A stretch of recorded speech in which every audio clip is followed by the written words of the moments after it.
before you start, you hit the big. Okay, good morning everyone. Welcome to day 2 of the summer school. Gives me enormous pleasure to welcome our first speaker today, Professor Jim O'Shea at UCD School of Philosophy.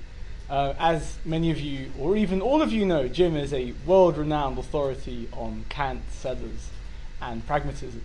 So it's a real treat for him to come, well, not necessarily across the pond, just across the Irish Sea, to talk about how Kant and Sellars can contribute to the debate here. So Jim will be talking to us about problems posed by Sellars' Kantian naturalist conception of rules. Take it away, Jim. Thanks very much, Paul, and I really want to thank you and Giuseppina and Alexis for inviting me. And I think yesterday already showed I was fascinated by yesterday's discussion. I hope today can go well. Just the questions raised yesterday about what naturalism is, what it really entails, what sorts of different ways it might be integrated with our self-understanding, particularly Husserl's phenomenology in that case. But it just raised lots of good questions. So we'll see how it goes now with, and this is going to be a bit aporetic. I'm going to raise some things I think Sellars holds, and I spent a long time having to try to convince people that Sellars holds these views, but I'm interested in just reflecting on whether they hang together in the way that he thought they did. Okay. So I've only got a few pages at the beginning, 4 or 5 pages that I wanted to read through, and then I'll just be looking at a lot of passages. So let's see. There we go. Okay. So in recent years, I've been arguing that Sellars holds this distinctive Kantian naturalist outlook. I probably won't bother reading it all, actually. It's distinctive in that it's a kind of analytic Kantianism in the way we think of P.F. Strawson and so on. But it's different the way Sellars did it, because he was, I'd say in comparison to some of the discussions we had yesterday, he's rather passionate about scientific naturalism and how science is transforming our categorical understanding of the world, even the most basic categorical understanding of the world. So he's, unlike Strawson, for instance, who has the sort of common sense world and then the world of physics, and the two stand apart. And he has this very good article, Strawson, P.F. Strawson, Perception and Common Sense, I think it's called. And for Strawson, you just relativize what's really there. Is it the colored object, or is it the swarm of colorless scientific particles? And Strawson sort of says, well, if we relativize the realies to those two perspectives, we're fine. There really are colored objects through and through in ordinary common sense, and there really are scientifically conceived objects that fully constitute those objects. And don't worry, no conflict as long as you relativize the realies to those two perspectives. And that sort of thing happens throughout the 1960s with Gilbert Ryle, with ordinary language philosophy. Just distinguish the language of reasons and the conceptual framework of reasons from the conceptual framework of scientific causality and mechanism and processes. Problem solved. Mind-body problem solved. Free will problem solved. But are these really satisfactory solutions, just distinguishing these conceptual frameworks, relativizing the claims about what there really is? And so I worry a little bit sometimes that phenomenology can be like that. It can say, we can take up the perspective of the phenomenological, personalistic world, and we can take up the perspective of the scientific world. And then you might just say they're equally valid in their own terms, or like Husserl, you could push the personalistic one further. Sellars isn't really like that. He wants one, he calls it a synoptic vision, one sort of categorially coherent view which brings everything together in one vision. And in particular brings together what he called the manifest image of ourselves and the world, which basically has two fundamental features to it. Persons as irreducible, very much in Strawson's sort of way, Strawson's famous view of persons, and objects as intrinsically colored, persisting substances in the way that Aristotle and Sellars thinks Kant and ordinary language philosophers as well. Kant's a complicated case. But the manifest image is the ordinary perceptible world of persisting colored objects and so on. And the scientific image isn't just the methods of science, it's specifically a postulational theoretical world involving categorially new kinds of processes and objects that fully constitute, and Sellars argues, better explain the nature of the objects themselves. Even in the case of perception, we return to the lab and we have a perception of a red object, then of course we're always going to use the categorical ontology of common sense.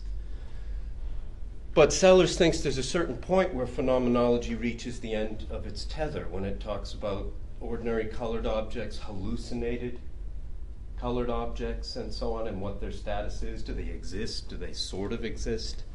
Are they mental objects? And so Sellars thinks at a certain point we need a theory of perception that's going to explain what's going on in this sort of case. Sellars thinks that the most accurate ordinary language or phenomenological analysis of our ordinary world of experience, no matter how good that was, consider the best possible phenomenological and ordinary language analysis of our common sense experience, Sellars thinks that too is up for grabs in the scientific effort to recategorize and better explain the nature of things. So with regard to the objects of the manifest image, objects, Sellars is a passionate scientific naturalist who thinks, similar to Feyerabend and Kuhn and many others of this sort, science is radically recategorizing the basic structure of our world in ways that have been explanatorily successful. So Galileo did this with free-falling objects and so on. The Aristotelian view had them searching for their natural resting places. After Galileo, this will be very crude, but it was basically mathematics, mass, motion. If you want to explain objects' motions, you use physics. So the personalistic world, as what Sellars calls the original image of man in the world, science has gradually depersonified the world of objects, let's not talk about persons for a moment, in ways that have just been stunningly explanatorily successful in explaining the nature of those very objects, not some level of them, the nature of moving bodies from top to bottom. Living things, what's a living thing?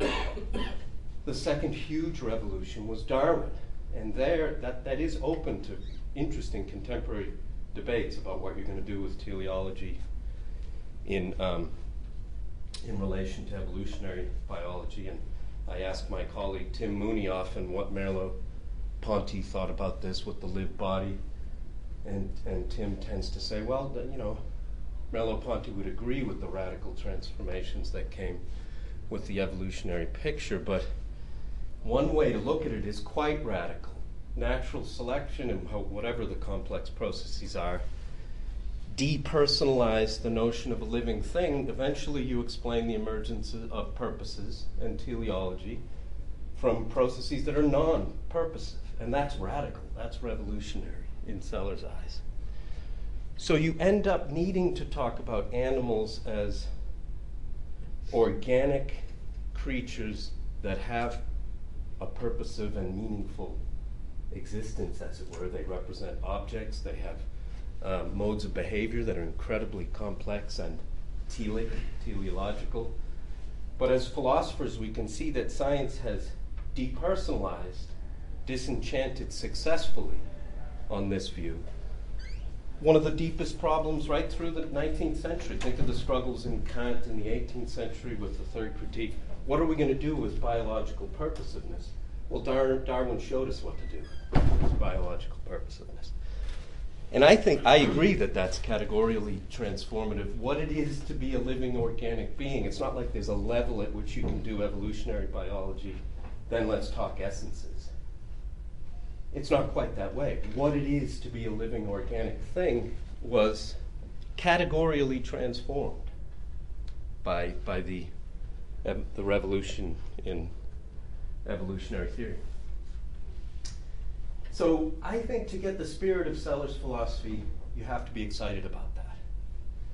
And so that's different a bit from some of the things.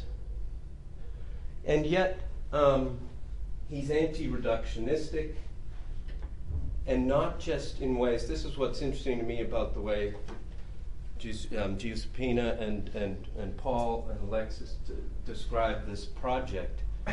There are ways of being non-reductionist and a physicalist, but Sellars thinks none of those standard naturalisms work. And so he's different.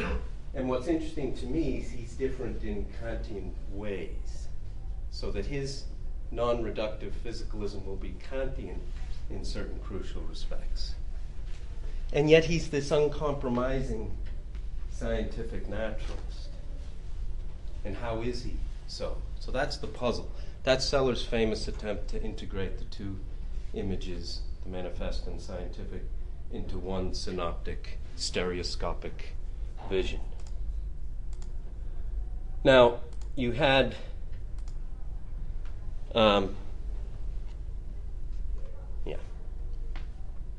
some of you, I don't know how much this is around. What I like about doing this now is often I do this at Sellars conferences, but I'm more interested in this situation because I don't know people's background on this stuff, and for me it's going to be interesting to see how it plays out. But you might have heard of this left-wing Sellarsian distinction and right-wing Sellarsians. You'll know the names anyway. The left-wing Sellarsians like Brandom and McDowell also emphasize the Kantian aspects of Sellars' views and the pragmatist aspects and the Hegelian aspects. And they argue that what Kant, Hegel, Sellars, the pragmatists show is that knowledge, meaning, understanding, truth have to do with, we could just call it constitutive normativity. They have to do with, you can't just give a description of scientific processes, an empirical description of a certain state, and be able to recognize it as a state of knowledge. You need to put it in what Sellars calls the logical space of reason giving, of reasons. And those are normative. They have to do with oughts, they have to do with prescriptive elements, and so on. By the way, one thing that's in Sellars' view but that doesn't get emphasized is, I think, that stuff I was saying about natural selection and what it is to be a biological being. I think Sellars' view is that for anything to represent anything in the world or to be intentional, it has to be nested in a wider system of norms of one kind or another. We'll see how that works out in the case of language a bit. But I think he thinks there are two, this is based on a late article he wrote called Mental Events in 1981, before he died, 1986 or 7. I think Sellars thinks there's two logical spaces, as it were, within which, that are normative, and within which something can count as having a purpose or a meaning. One of them is sociocultural linguistic, the logical space of reasons. So what the word red means, what the word rot means in German, rot, has to do with the rules of use for how to use the word in German and so on. How you respond to objects, that you infer if X is red, X is colored, and so on. Those are the rules that are implicit in the language game. But I think he thinks natural selection and evolution produced certain modes of behavior in animals that are adapted to their ends. This isn't mysterious, but it's a sort of natural proper function view of biological entities. That the heart has a purpose. It's to circulate the blood. But why does it have that purpose? You ultimately explain it in terms of things that don't have purposes through a long evolutionary history of how you got things like that, that were through genetic mutation and things that happen to be reproductively adaptive to their environment.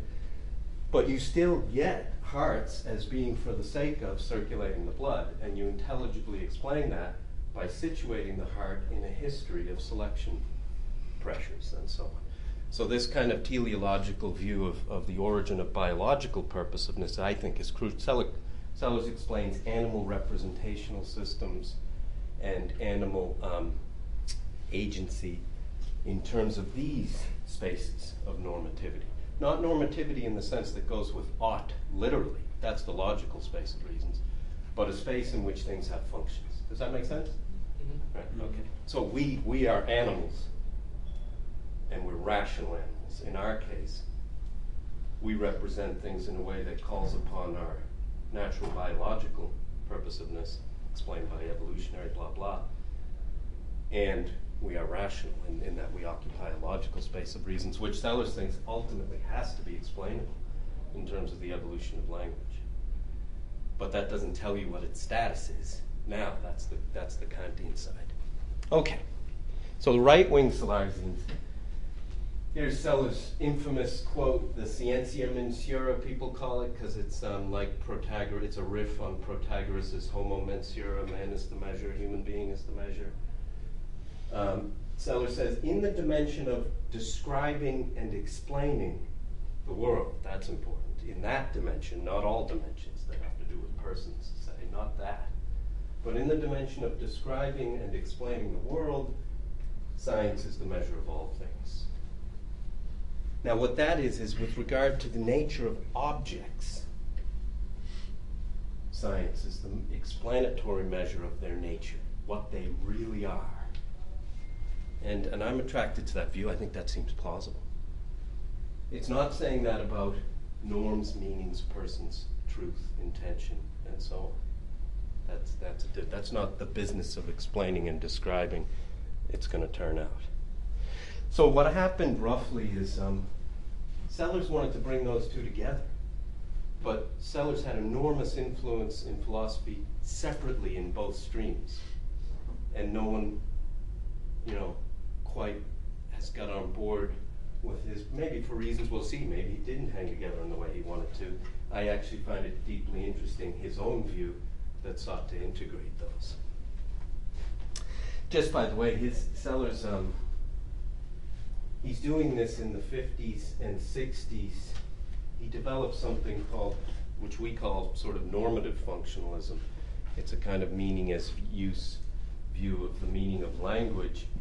And then in the 1950s, sort of amazingly enough, he had that sort of conceptual role semantics and a sort of theory of inner mental states, mentalese, which was which is parasitic on that public language. So to put it in more, imagine you're in 1950s, early 60s, you're reading Gilbert Ryle, you're reading Strawson, ordinary language philosophy, and then there's still logical positivists hanging around, and there's Cartesian dualists. It looks like you have to be one of those three positions. You're either a behaviorist of a scientific kind, or you're a dualist of a Cartesian kind, or any of the interesting neutral monisms and whatever. You're committed to certain kinds of non-physical, substantial aspects of the mind. Or you're a Wittgensteinian and Rylean, and you distinguish the language of mind from the language of science. Well, what Sellars showed is, tried to argue, and this I really like his view on this, is we can be later Wittgensteinians and Ryleans or Husserlians, because he thinks phenomenology goes hand in glove with ordinary language philosophy. He thinks they're both trying to analyze the life world. We can be later Wittgensteinians about meaning and say for anything to mean anything is for it to be in a public norm-governed system of how to use words and so on, meaning as rule-governed use. But nonetheless have a theory, a bold theory of how the brain, what inner thoughts are. He calls it a kind of, it's a classical almost Cartesian view of inner thoughts as real episodes. So in the 1950s, you had to be a Cartesian to say that, otherwise you were an ordinary language philosopher or a behaviorist, scientific behaviorist. And Sellars said, no, we can go through the middle there. We can be Wittgensteinians about meaning, but have a theory that says something analogous to that is realized in not only in other languages, but in the brain. And so, just like in chess, what it is to be a rook is normatively defined by the rules of chess. You can realize chess in many different material media. So what it is to be the token, English token dog, is to play a certain role in relation to dogs, in inferences, like if it's a dog, it's an animal, and in actions, like I'm going to pet the dog, followed by petting the dog. That can be realized not only in different sound waves and in different ink marks, but the same rule-governed game can be realized in brains. So that was his normative functionalism, but he wrote in such a way, like he defended this in an article on being and being knowns, talking about Aquinas' ontology, and no one was reading them except for the American Catholic Association where he gave it. Sellars was interesting that way. A lot of his lectures were at Notre Dame. He was deeply interested in medieval philosophy and respectful of it. But Putnam's later causal functionalism, Turing machine functionalism, was much more lucidly and attractively presented. And Putnam rightly came to reject it, but that's the one that became influential, the sort of causal functionalism. Similarly, meaning as use semantics, let's just be honest, is a minority view. Formal semantics, causal theories of reference, these are what are really operative in contemporary philosophy. Already in the late 60s and 70s, this sort of meaning as use view, which I like, is a minority semantic view, and it's being defended by Brandom and others. But Sellars was not into this. He thought model theoretic formal semantics, possible worlds, are just formalizations of our real life world activities with language. They're perfectly good, but they're not the foundation of reference and meaning. So now I think more and more people, and pragmatism is a good source of this view, are becoming sympathetic with this semantics, but we do have to recognize it's a minority outlook. Okay, so I better make sure I move along. Okay, so there's two things I want to set aside in Sellars' view, which I think have also, Sellars is himself responsible for why his Kantian middle way, his Kantian naturalism, didn't quite take on, have the influence it might have. One of them, but from yesterday's discussion, I now, made me think of how important this is for Sellars, but he's got a certain, he would not like the term qualia the way Thomas Nagel uses it, or in fact C.I. Lewis had used it in ways that Sellars sympathetically criticized. But the view in the philosophy of mind about conscious qualitative states, and that they're different from functional inferential states. Sellars was, people don't think of this because they think correctly of him rejecting sense-datum theories, but he thought sense-datum theories were onto something with their, let's call it qualia realism. And if you're hallucinating a pink ice cube vividly, to use his famous example, Sellars thinks there's a real intentional object, and that, that hallucinated pink ice cube is pink through and through, and there's pink somewhere in that experience. And he agrees with qualia realists today that you're not going to explain that in functional terms.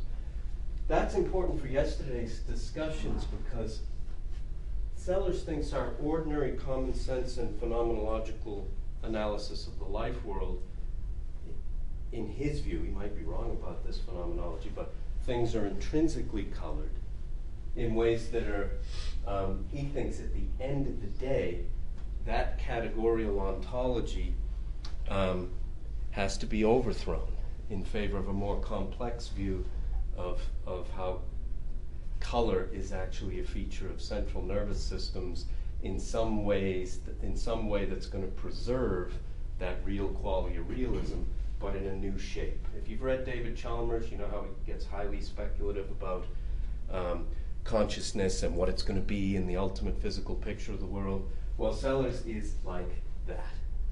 Now, that's deeply important to him. I don't quite share his view on that. I'd like a different view of hallucinated objects and so on.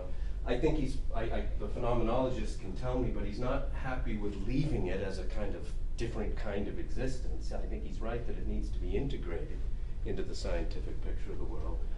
But I don't think we have to be quality realists in quite the strong way that he was. So I set that aside. There's another big whopping thing that's more relevant for us. Sellars took Kant's distinction between appearances, the phenomenal world of physics, for Kant physics, and things in themselves, which is the ultimate ground of everything, which our model for it in Kant is the idea of God, perhaps monads. Sellars said we can take the manifest image to be Kant's realm of appearances, and Sellars said we can replace Kant's basically theological Leibnizian conception of things in themselves with the unobservable realm of scientifically postulated entities that better explain the nature of the domain of appearances. Now, I think Sellars is well aware that that's not Kant.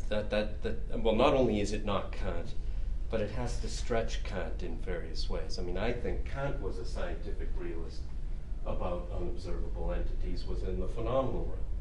You know, the quotes that could be trotted out. He's got no problem, Kant says, with things that exist below the threshold where we can sense them, magnetic matter and the like, as long as they integrate into the spatio-temporal causal lawful world.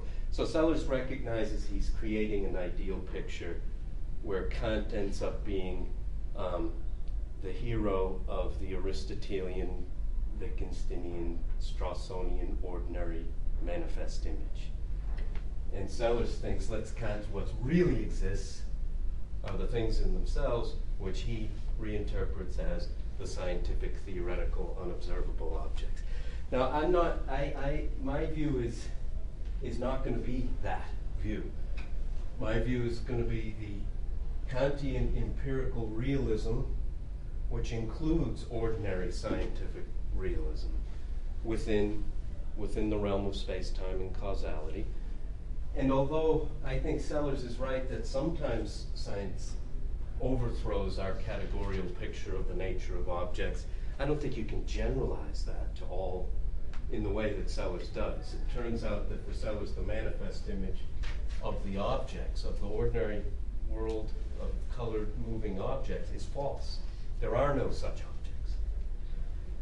And you can illustrate that in terms of Eddington's two tables, where Eddington sits down to the one table and there's the colored, solid, substantial table, table number one, and then Eddington says there's the scientifically conceived table of mostly empty space with electrons whizzing in the void and so on. And Eddington, he's a great astronomer, of course, he's looking to reconcile those two. Well, with regard to the object, Sellars has a quite radical view that it's the scientifically conceived world that just wins in the end. It just better explains everything. And I'm not sure that's the case. I mean, with biological entities, are we going to really reduce them to physical? The model here is chemistry being reducible to physics in ways like that Andrea talked about. The kinetic theory of gases really does better conceive what a gas is, so that now you can explain why the Charles Boyle law is violated at high temperatures and so on. So Sellars is a scientific realism in this way that I think is right, where he says, what a gas is, you're not going to reduce this to a sort of instrumentalist view of perceptual regularities. You're just not going to do it, because the perceptual phenomenal laws are falsified. And what you do is say what a gas really is, even at the phenomenal level, is just to be this swarm of kinetic particles. And that explains why the phenomenal laws succeed and fail to the extent that they do. So I agree with that. But does that model necessarily cover all the special sciences and so on, and biology. And I don't see why I have to commit to that, to being I can be a good scientific naturalist without thinking all the special sciences are going to reduce their objects to physics. So there's two ways in which I get off the board. I'm not quite gripped by the problem of consciousness in the way qualiophiles are gripped by it, but I recognize it's a serious problem. And I'm not going to, my scientific realism will be part of my Kantian empirical realism, rather than this challenge to it across the board, somehow a priori. Does that make sense? Mm-hmm. Okay, yeah. So that's what I just say there. And now, I want to move into, basically here I'm just saying Kant's empirical realism is going to include scientific realism, without necessarily entailing the falsity of the manifest image wholesale. But I agree with Kant, with Sellars, and Kant's appendix to the dialectics too, that science does categorially transform the world, and we have to be open. That's the myth of the given. There is no categorial given that's just given through the deepest correct ordinary language or phenomenological analysis. Everything is open to explanatory replacement, but my bet isn't that physics is going to explain everything. Okay. So let me move on now to just passages that illustrate some of Sellars' Kantian views, and then his scientific naturalism, and then how he tried to reconcile them together. Okay. So, by the way, there's a book I had that's come out. It's a nice edited volume, Sellars and His Legacy, from Oxford, 2016. And it has McDowell and Brandom, but also Ruth Milliken, and there's lots of good people in there, David Rosenthal. And so it's all about Sellars' legacy of pragmatism, Kantianism, but also strong Johanna Zeibt, if you know her. She's a strong Sellarsian scientific realist. So we're going to look at a bit of the two sides. But right in his Oxford B. Phil, when he got a Rhodes Scholarship, by the way, he did his MA, though, with Marvin Farber at Buffalo, an important American phenomenologist that probably Andrea could tell you a lot about. And there, Sellars reports in his autobiographical reflections, AR, that he was deeply impressed by Husserl and Marvin Farber, and thought that it was a correct analysis, basically, of experience. But like Farber, Sellars thought that we could somehow naturalize Husserl, which ends up being, that's like this Kantian naturalism. What would it be to naturalize Husserl?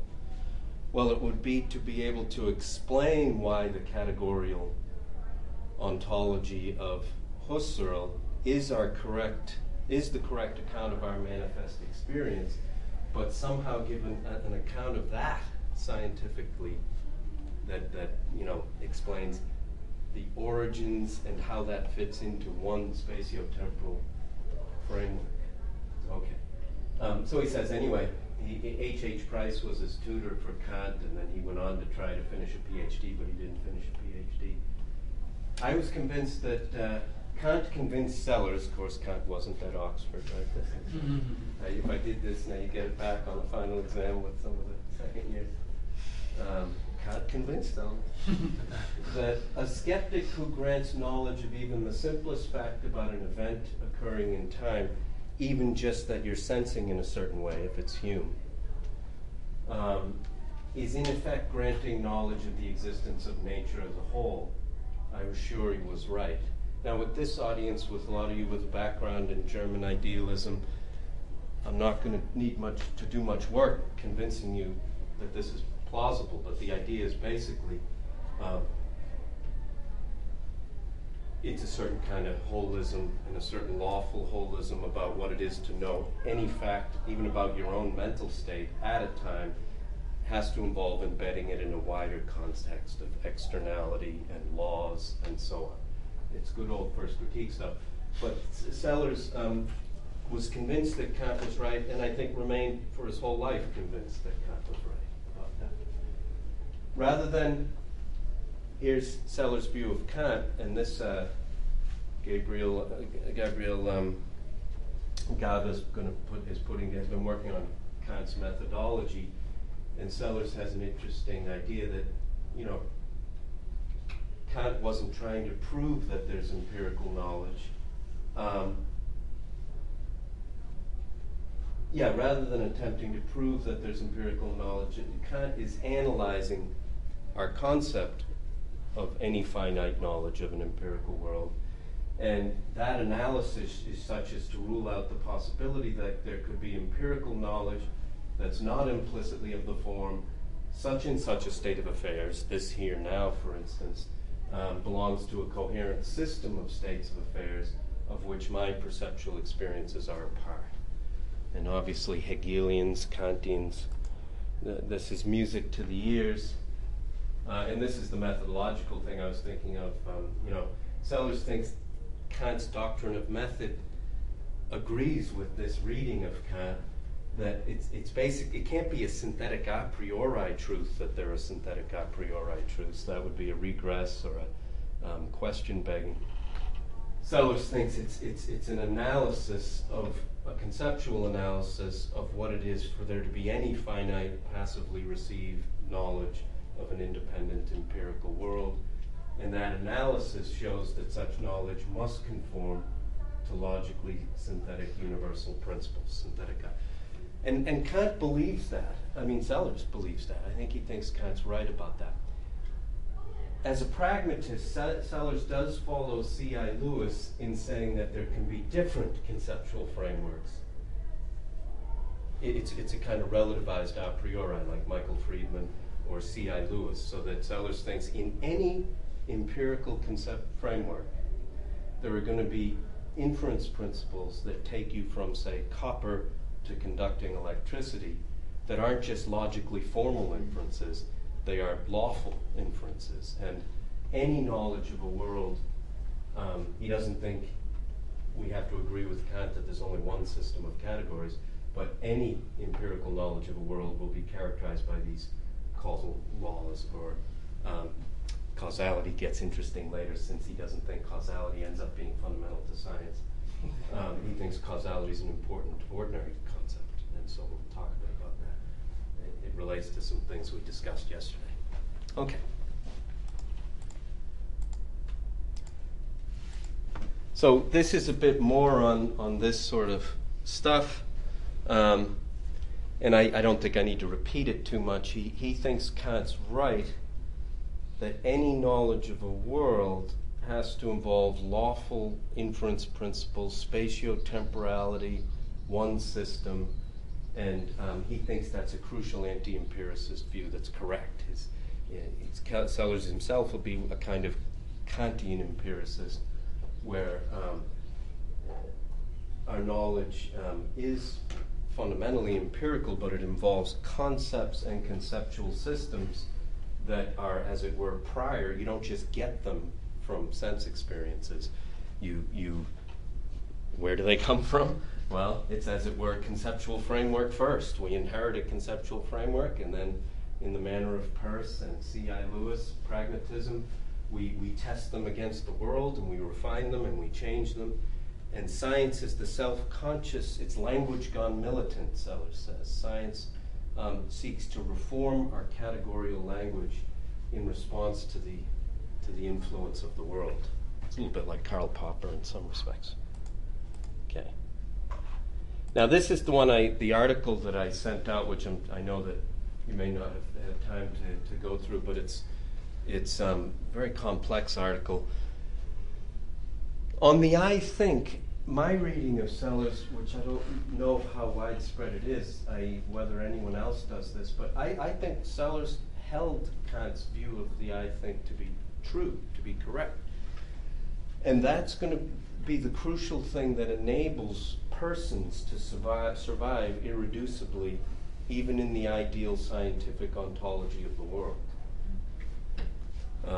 So in that article, Sellars is trying to interpret Kant, but he's sneaking in his own view as well. And you can see it happening if you're careful. Some people have criticized Sellars' article there, I think Karl Emmerichs does, for I wouldn't hang this on Emmerichs because he's very careful, but I thought, Emmerichs is saying Sellars is reading Kant as a functionalist, like 1960s functionalist. And Sellars isn't quite doing that if you read between the lines. He thinks what Kant does is give us resources for having an irreducible normative functionalist conception of the constitution of the self that's consistent with various views about our material nature. And that what Kant is right about is that persons are not objects. Persons are self-constituted normative standings, as it were, seats of rights and responsibilities. So he's quoting some fascinating stuff from Kant, if you know the paralogisms, where Kant says, among things in themselves, you could have memories transfer. You know the thing, what's the psychological thing where the ball's hit and, you hit one, what's the thing where you have 5 psychiatrists have them in their office, you let it go. And the motion gets transferred to the next spheres and it keeps going like that. And Sellars says, look, as far as things in themselves are concerned for Kant, you could get a transfer of the memories to another substantial soul. As long as the I-think connections were preserved, you'd have the same person. This is Kant's own speculation.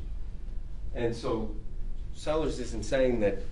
So when he says, we'll see another quote where Sellars says, compare the materialist who says that persons are really bundles of particles and so on, but you could still have a self if there were this form of representation, the I think. He's not saying that Kant held that view, but that Kant held a formal view of the I think, which is true. Okay. So if it were the case, there he says, compare the materialist who argues that thoughts which make up the history of an eye are states of material particles which are constantly losing old and gaining new constituents. That's the view that he thinks Kant enables us to try to take if we want. And I think actually Sellars in that article says, and you don't even need my radical scientific realism, you could have a Strawsonian view of embodied persons. And Kant's, I think, is a good view of the irreducible nature of Strawsonian persons, fully embodied. I think people reading Kant, there's all these disembodiment objections in both the ethics and in the theoretical philosophy. I think most of them are just mistaken. There's some element of truth to them. But Kant held a view where in the critiques you formalize the most abstract necessary conditions of there being, say, a knower of a world. That's in terms of the I think. But then throughout the critique, the first critique, you get further nested necessary conditions that have to do with spatiality, embodiment, empirical regulativity. Same with the moral philosophy. The groundwork that everyone reads is just the first most abstract principle. By the time you get to the doctrine of virtue, Kant is fully embodied. Same with his view about the first critique and how it relates to physics. So the disembodiment objections to Kant are short-sighted. His I think isn't this disembodied thing, precisely not. It's the form of any thinking experience of a world. And here's where I have to hedge. Kant was a kind of empirical dualist. He didn't know how to fit ideas into brains and this sort of stuff. He was an empirical dualist. But the logic of his view is consistent even for him, I think, with full embodiment of persons. Okay. So that's going to be the picture in case I never get there, but the picture is, and if you read Sellars' philosophy and the scientific image of man, my view is what Sellars is saying, the manifest image is preserved in the final synoptic scientific image. It's because persons are preserved, because persons aren't objects. Persons are normative beings, self-constituting, and so on and so forth. Okay. Obviously, this entails certain things about freedom. There was good questions yesterday, Sebastian? Mm-hmm. Yeah, just, Sellars has then his views on what freedom is, the different kinds of freedom, and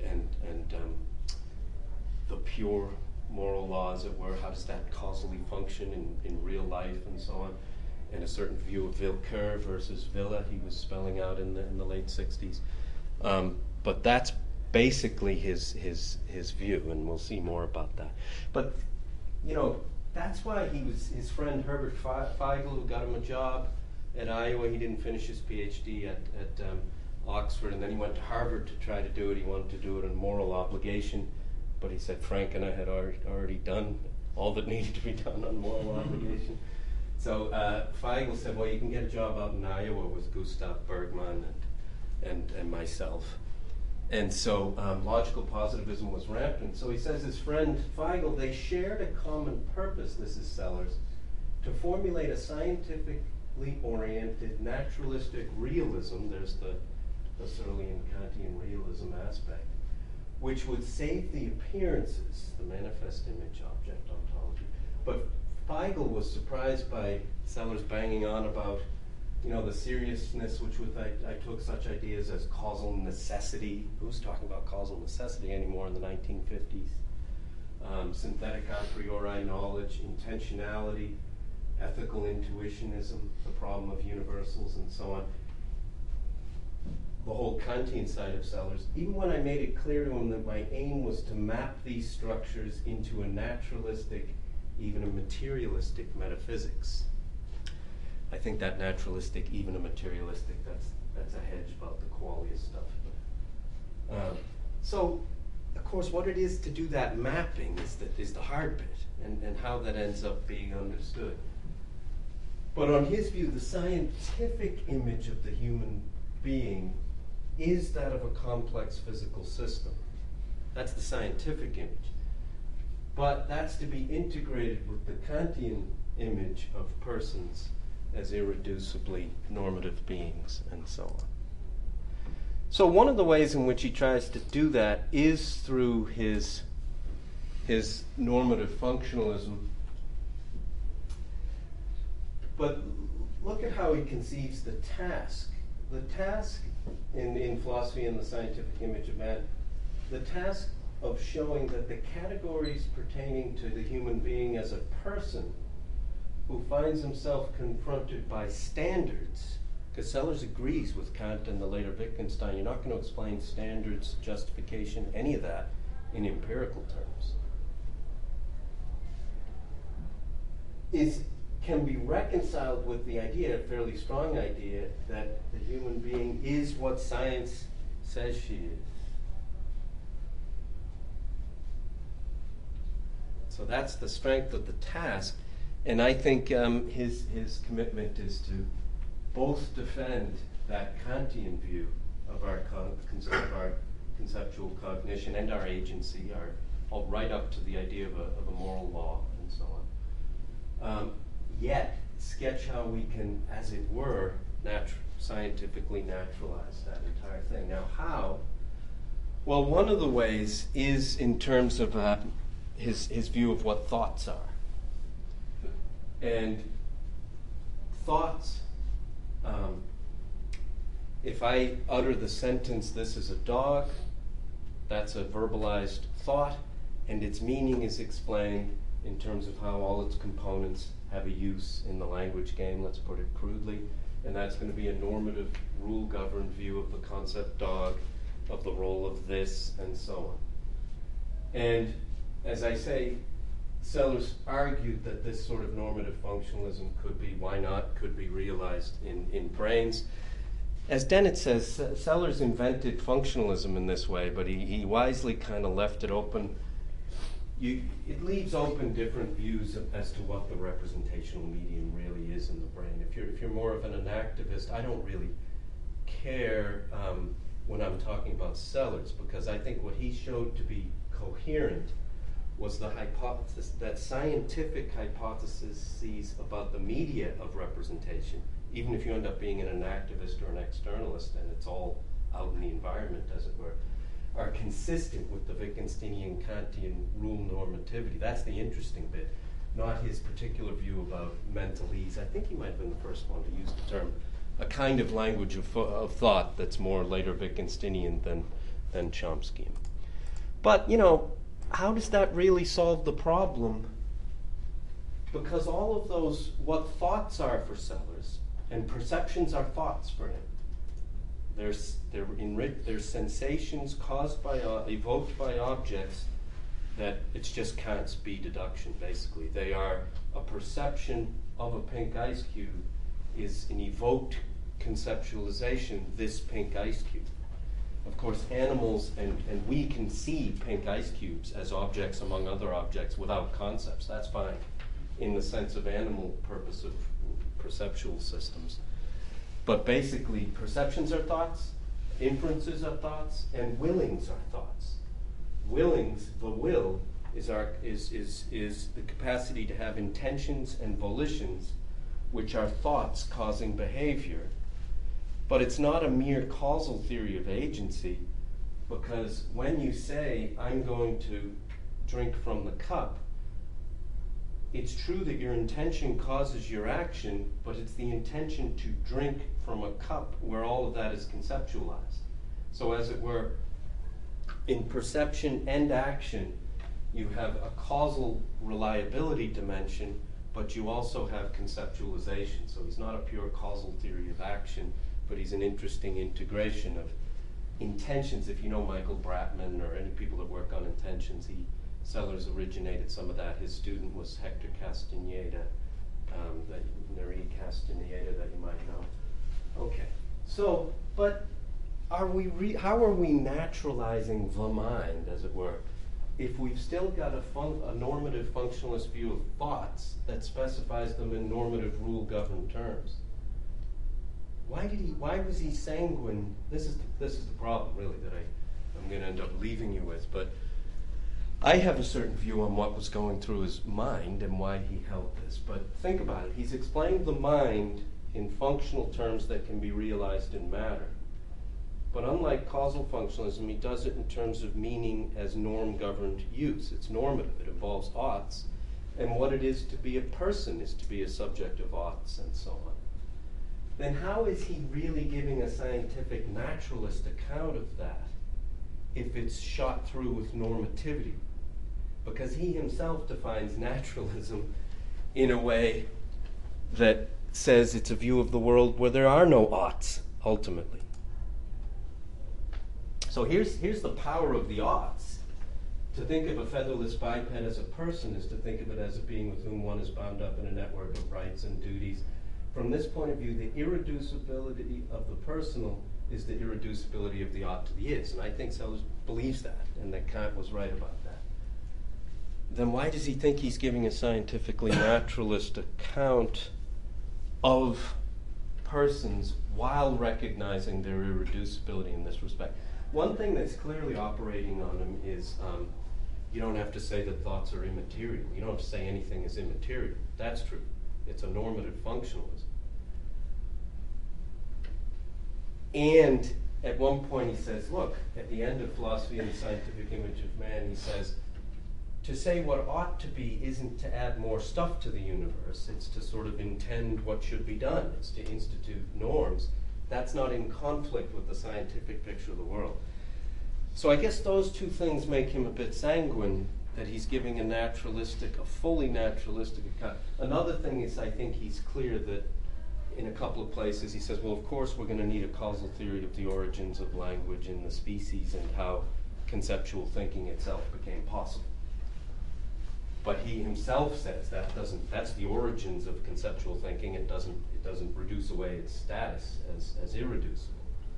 But nonetheless, I think he thinks, part of him thinks, I've done it. We don't need immaterial anythings, except for his own qualia stuff, wherever he ends up sticking that.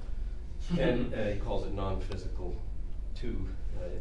It'll require a new basic primitives in physics to explain that kind of stuff. I'm setting that aside.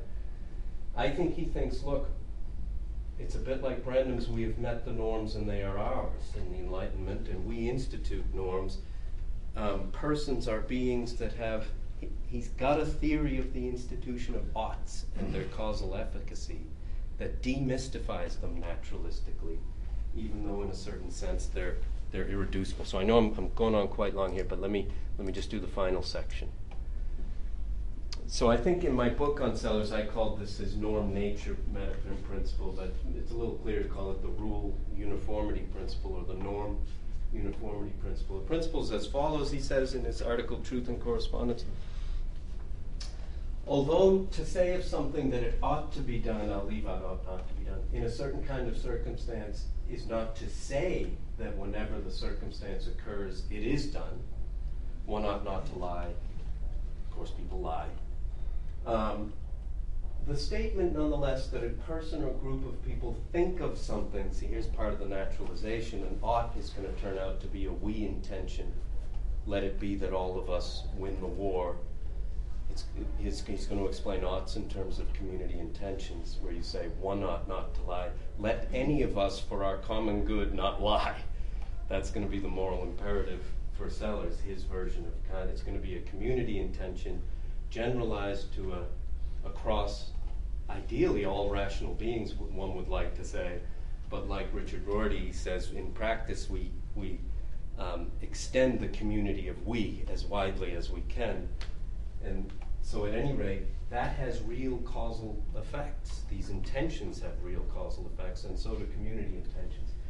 So that a group of people think of something as something that ought to be done in a certain kind of circumstance does entail that ceteris paribus, they actually do the act in question whenever the circumstance occurs. Ceteris paribus, of course, means other things being equal, weakness of will, and lots of other things. So the espousal of principles is reflected in uniformities of performance. It's because all of these implicit norms about how to use the word read or rot are in place that if you had a helicopter over Germany and over Ireland, you would see them responding to read objects with the appropriate word, making inferences with appropriate uniformities. So the rule-governed nature of the oughts generates and sustains the uniformities of performance. And the uniformities can be naturalistically described.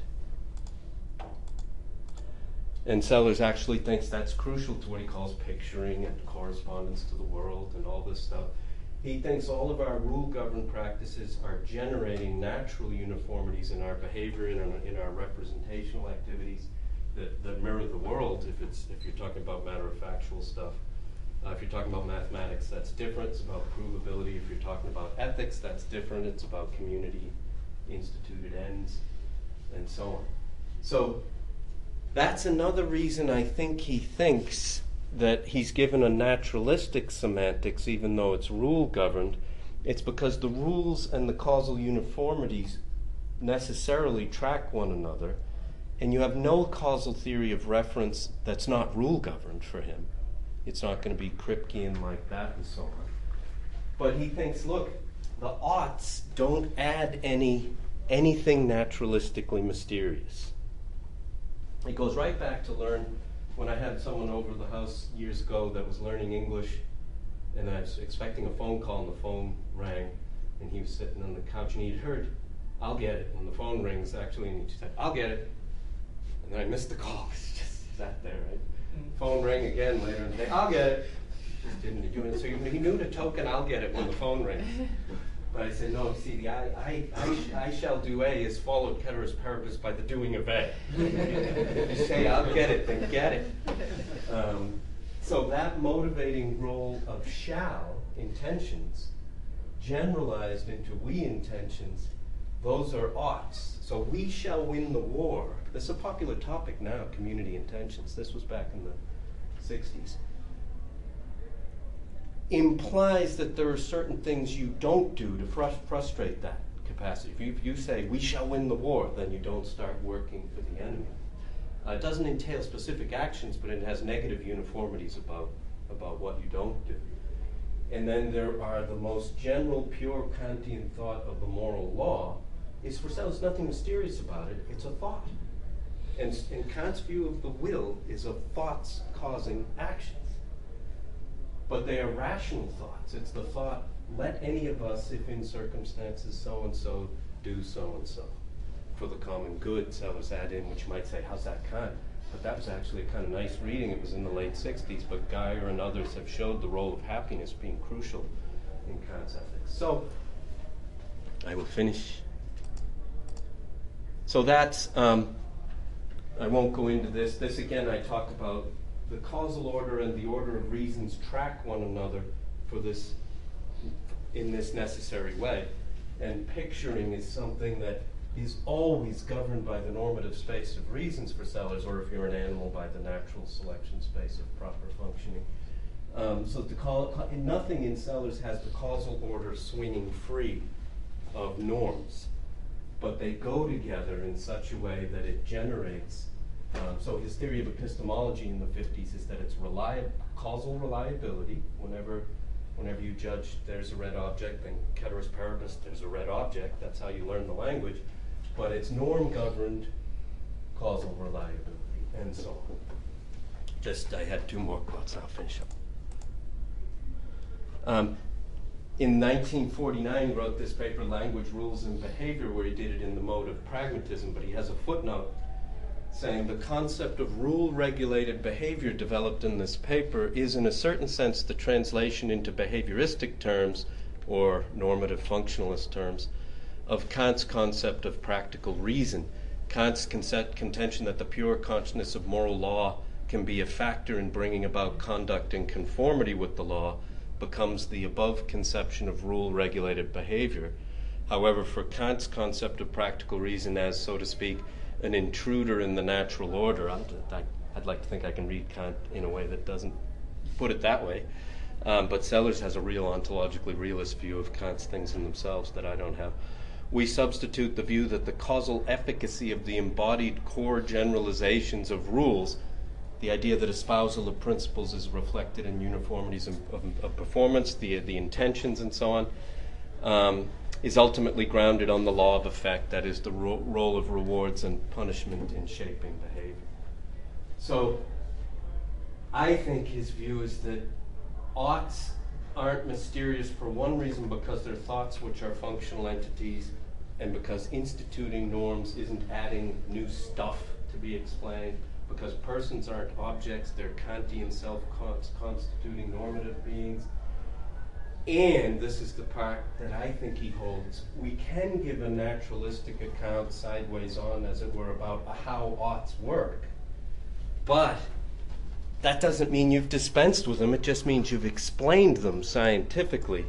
So the final quote I'll stick up, Brandom uses this quote too, but whatever users of normative discourse may be conveying about themselves and their community when they use normative discourse like ought, what they're saying cannot be said without using normative discourse. The task of the philosopher cannot be said to show how, in principle, what is said by normative discourse can be said without it, for the simple reason that this cannot be done. His task, rather, is to exhibit the complex relationships which exist between the normative and other modes of discourse. Now, Robert Brandom might have said that, right? That's true. But Brandom sort of rests with its norms all the way down, and Sellars thinks he's got a theory of how, although you cannot reduce the language of norms, we can demystify them naturalistically in a way that's consistent with the comprehensive scientific picture of the world. Okay, thanks. Thanks very much.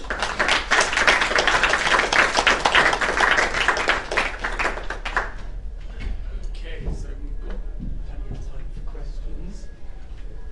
Jim, do you want to sit down? No, I'll stop. I'm sure. peripatetic. Right, go peripatetic. Great. Okay, so hands up, please. Katerina, by all means, go It's a small first. question that occurred to me towards the end about the uniformity. That, the normative behavior can be tracked through causal observed uniformities.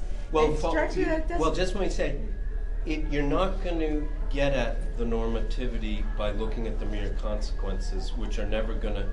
So to follow a principle or a rule, you have to talk about the oughts and the norms. But they are reflected, other things being equal, they're Yeah. of course violated too Yeah. in uniformities. I get that, but I mean, there is a standard problem about how to read, like the ethnographer going around and looking at behaviors and Yeah. trying to figure out what kind of modes, let's say, or what kind of practices. Yeah. And that seems to be a genuine problem, that you can't just by Absolutely. looking, even though it may be, it may work one way, from top bottom. Let's Yeah. say normative behavior does manifest, something must change in the world. If Right. you say, Yeah. I'm following the categorical imperative, you have to do something. Right. Okay, I get that. Right. But then from the uniformities claim that you made there seems stronger, that there is a certain correlation. So it's not just top bottom, but you can go bottom up. You can read, you can see what people are doing and say, you know what, I think they're following the categorical imperative. So I want to deny, Sellars would deny the second aspect. Alright. So it's a good question. So when you're interpreting the other cultures, say, Sellars would be, so this is idealism and the human sciences. So Sellars would be with you. You better understand how they're thinking, what their concepts are, what their moral codes are. So it's all normative, he would say. So what he's really getting at is, so he says, think of how the moon, that word, refers to the moon.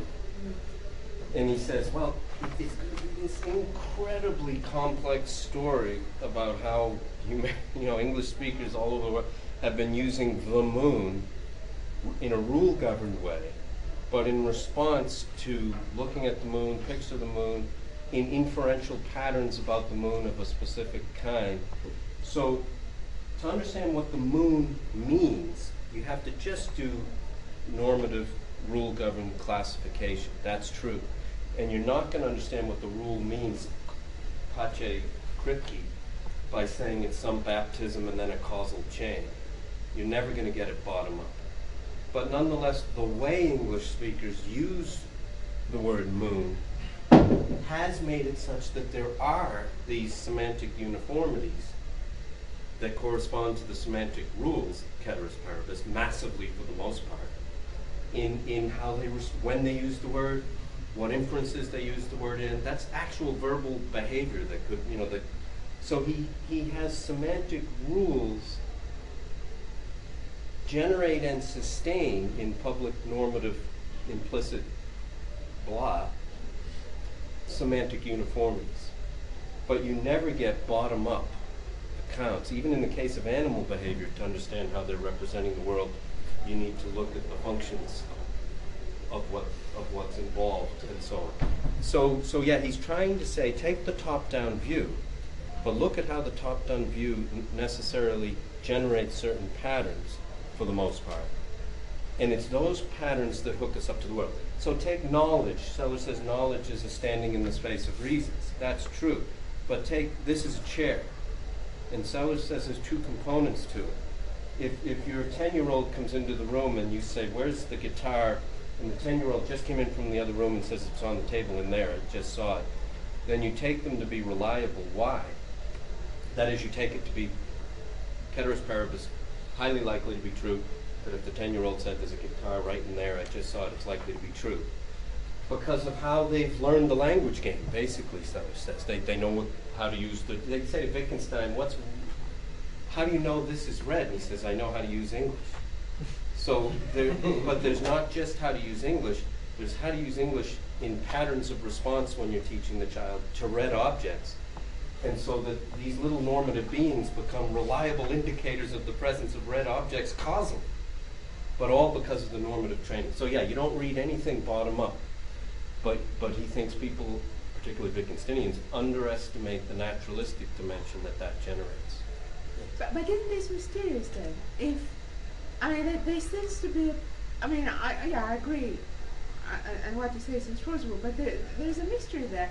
If norms influence behavior in a reliable way, and that it is reflected in uniformities of action, empirically observable uniformities of action, For the most part. For the most part, then it seems to be really peculiar that we cannot go bottom up as well. After all, we do go for behavior of objects of natural phenomena, we do that, don't Yeah. we? We do, and again, we have categories, particles, That's flows, really for good, naturals, yeah. and we do go about it. That's how we explain. That's how the Good, scientific good, thing good. I explains, think that's right? really good. Let me say.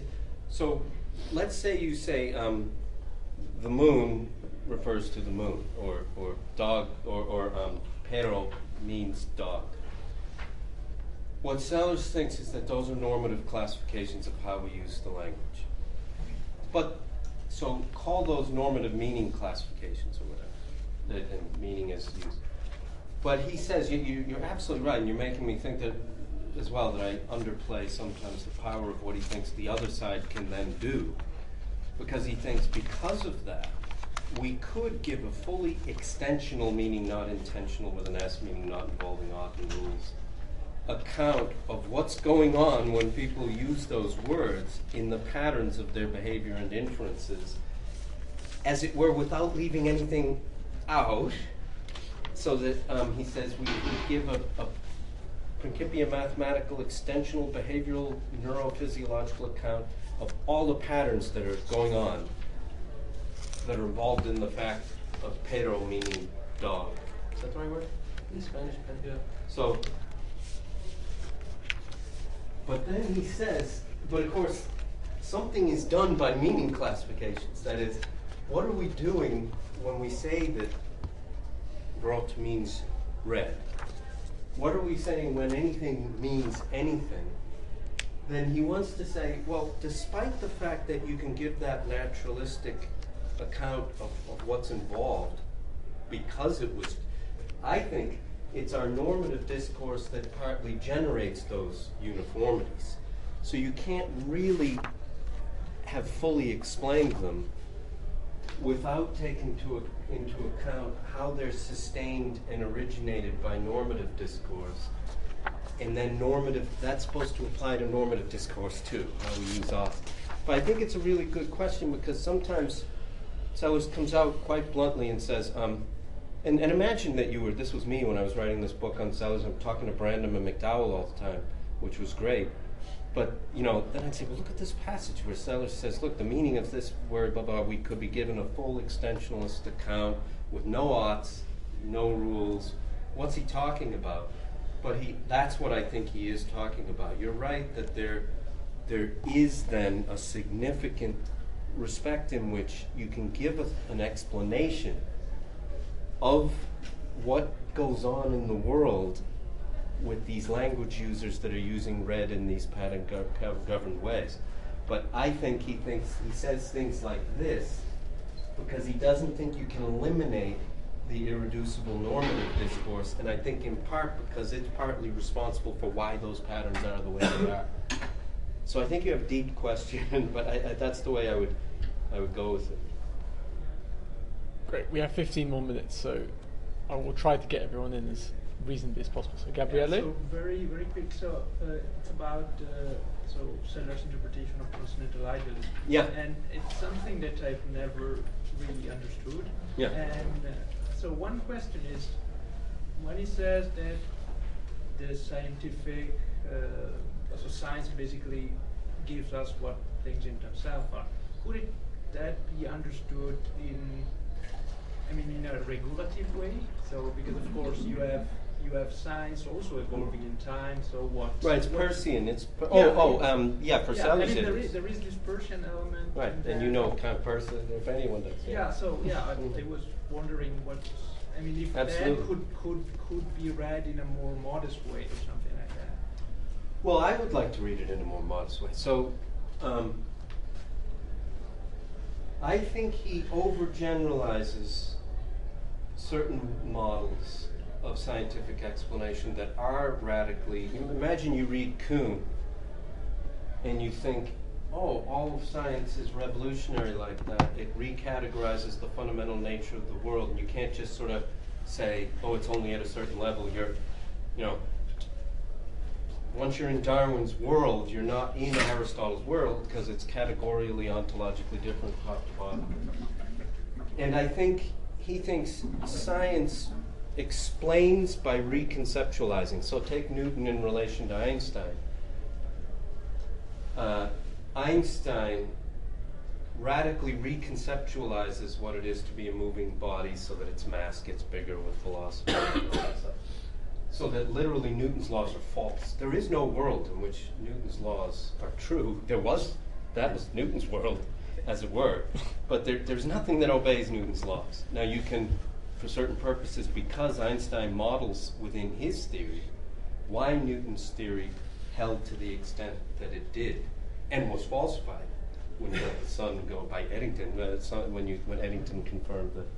So science works, it's reductive in one sense, but in Sellars in an interesting way, by reconceptualizing the fundamental nature of things and re-identifying you, as it were, Newton's world is a world of appearances, right? Because nothing really, they don't really exist, things that are on frictionless, Newton's laws of gravity, they're false. So Newton's world is a world of appearances relative to what things in themselves are Einstein's world. Same with Aristotle relative to Darwin. And I think he's right that happens. It happens in the gas laws as well. But I don't see why, I think I can be a scientific realist against the instrumentalists. And I don't know whether Heideggerians and Merleau-Pontians are instrumentalists, but I agree with Sellars that it's just false, that the phenomenal laws are primary, because science often shows them to be better explained by reconceiving them from top to bottom. So that replacement view of scientific theorizing. But I don't see why to be a realist in an anti-instrumentalist way that takes electrons really to exist. I have to say that necessarily that physics is going to be the be-all and end-all. I see that as one open-ended, fallible hypothesis, and I kind of doubt it's true in relation to biology and some of the other special sciences. So in other words, but as a reading of Kant, I think it gets, and Sellars knows that it messes Kant up. Because Sellars has to make Kant on Kant's perceptible world is the world of physics, including unobservables. And that's precisely where Sellars wants to idealize. Does that make sense? Yeah. Great. Is that a finger? Yeah. What's Sellars' view on the question, can reason's explanations be a species of causal explanation? Good. Yeah. It's a good, I think, I've always wanted to work on his theory of action, and Andrea's paper yesterday was fascinating to me. Because I think it's as usual, it's a kind of middle way view. So when I respond to the perception is analogous to action for Sellars. Language entry, that means I respond to chairs by saying there's a chair. For him, it's got a causal reliability dimension. That's why I can know that there are chairs, or I can trust someone when they say there's a chair. But what I'm saying is that there's a chair, which is to conceptualize my world in terms of certain patterns that give me reasons. If I say, there's a chair, would you like to sit on it? It's because in the perception involves sensation plus rational conceptualization, if you will, right? But it involves that causal reliability. Now, when I say I'll get the phone, it's followed by my endeavoring to get the phone, and in normal cases, getting pretty close to the phone, hopefully getting the phone. There's the same, but what's my action? The Humean wants to say you could kind of isolate the causal interior and anterior element that causes the external, and that there's a merely, this is philosophy of action stuff that you probably know more than I do, that there's a contingent relation between the intending or willing and the thing that you do. Sellars is not a contingent relation, it's a rationalized conceptual connection, because what you're intending to do is to answer the phone, which involves the concept of a phone, which involves all kinds of rationalizations all through your action. It's an intention in action. And so I would say that his theory of perception is causal and rational, as it were. And his theory of action is based on a theory of intentions as causally efficacious propositional thinkings that, other things being equal, lead to the corresponding behavior.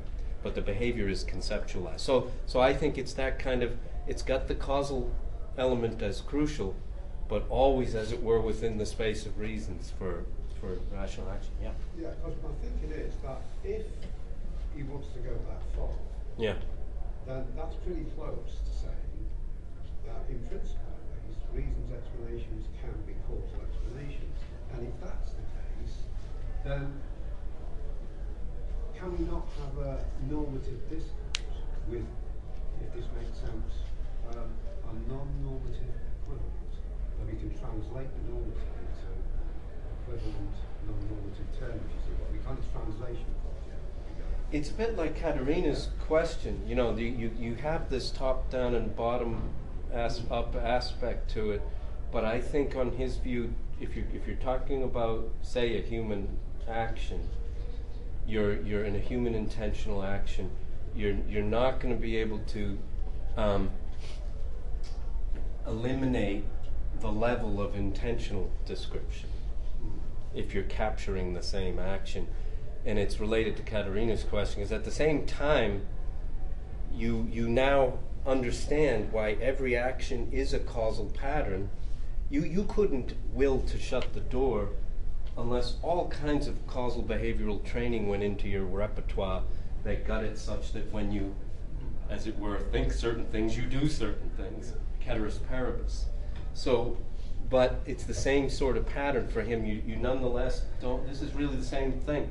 You don't understand what this action is, Jones is closing the door, unless you want to put him in the conceptual space of reasons. Or Yeah. even if you could actually perform a sort of semantic translation, it wouldn't even be necessarily a good thing to do. Let's just say if that was actually let's just say linguistically possible, you could really meaningfully translate normative language into purely non-normative language. It's not even the case then that you could actually have a good, justifiable reason to think that actually the translation is a good semantic action to perform, because you're left with something which is somehow very much concept resistant in that respect. So it kind of defeats the purpose essentially. There's sort of overkill, because you've done all of this heavy lifting, naturalizing normative discourse into something which doesn't seem vaguely even representative of the discourse in the first place. So you're left with more questions than answers, which defeats the purpose of inquiry in that respect. Yeah, it's something, and yet we don't underestimate then the degree to which, on his view, Yeah. you could naturalistically, as Exactly. a result, explain lots of things, but I think you would be missing, there's a reason that we can't eliminate the normative talk. He has articles, which this is the next project I'd like to do, is to work more on his philosophy of action. And he's got articles like Knowing the Better and Doing the Worse. He's got a kind of moral theory. And I'm just curious how, particularly an article called Actions and Events, of course, when Davidson was beginning to get, the Davidsonic boom was hitting. And that's a whole dimension of Sellars' view. I'd be interested to see how I usually work on perception, how those two levels then play out in his theory of action would be interesting to me. Andrea? Thank you, Jim. Just two quick comments. One interesting historical comment maybe is that this idea of recasting Kant's appearances and things in themselves in terms of the manifest image and the world of science, that's actually a very old idea. The first proponent was Helmholtz, actually, in the 1830s. And it's interesting that eventually, so it's a typical, very characteristic idea of early Neo-Kantianism, but then the second generation of Neo-Kantians rejected it, said it was basically a non-starter, so that's the 1860s basically, because they said the problem with that view is that there is no way to relate back then the world of science to the world of appearances, which they thought, so on that account, the world of appearances is like the ladder that, the starting point to reach the real world. Right. But then, there's nothing more to say about the world of appearances. Yeah. But they thought, well, an important part of science is to be able to then relate back that theoretical world to the world of appearances. Otherwise, we no longer know what we are talking about, right? Yeah, yeah. And so that's just a historical comment, and I agree with that. And that's the second comment. Yeah. Because I wonder, is that really true that science sort of, recasts or reformulates so radically, our categorical framework? I'm not sure, because if you think about it, if I'm trying to figure out, what a particle is, well, a particle, whatever I take it to be, it's going to be something with some properties, right? And it's going to be something that endures in times, and it's going to be something that occupies one place instead of another. And but each of those things you're saying are currently highly controversial about particles. okay, well, how else would I think about a particle if it's not something that has, it must have some kind of properties, right? Well, I saw John Heil. This is all. There's hardcore ontology these days, and John Heil was defending the view that even in quantum physics, you've got thing property sorts of ontology, and just about everybody in the room thought he was crazy for this view. So the alternative view, and I'm not taking a stand on that, but I think Sellars would be with people who thinks we're going to. Already we're radically recasting our understanding. So if you talk about space-time occupancy and you're talking about contemporary particle physics, it's true that if you're talking about a particle and it makes up bigger stuff, and you've got, if you take the kind of Newtonian picture, even maybe late 19th century picture, then you've got particle clumping into bigger things. But I think you picked a bad case for trying to show the point that things can't radically categorically transform, because I think in quantum physics things don't have well-defined spatial location without taking. No, I know they can be sort of, so to speak, present at the same time. Yeah. But isn't the categorical grid in one sense inherent? Even when you talk about a swarm of particles, right? I'm thinking about a swarm of bees here, right? So there is so much, I think, that is nonetheless important, categorically speaking, and then kind of tinkered with. But this view rejects that view. It says that often you have to fight against the earlier categorizations. There's always the temptation to try to squeeze the new into broadly the same framework, just tinkering. But absolutely, I think he's probably right that often that's radically not the case. I'm probably more with you, I think, on things like, he's got this, the thing he brought up on Helmholtz is interesting, because he implicitly, he's committed. Let's say the red apple on the table. It turns out for him it's much like Galileo and Newton's and Descartes and Kant's and everybody else's view, that the redness ends up being in the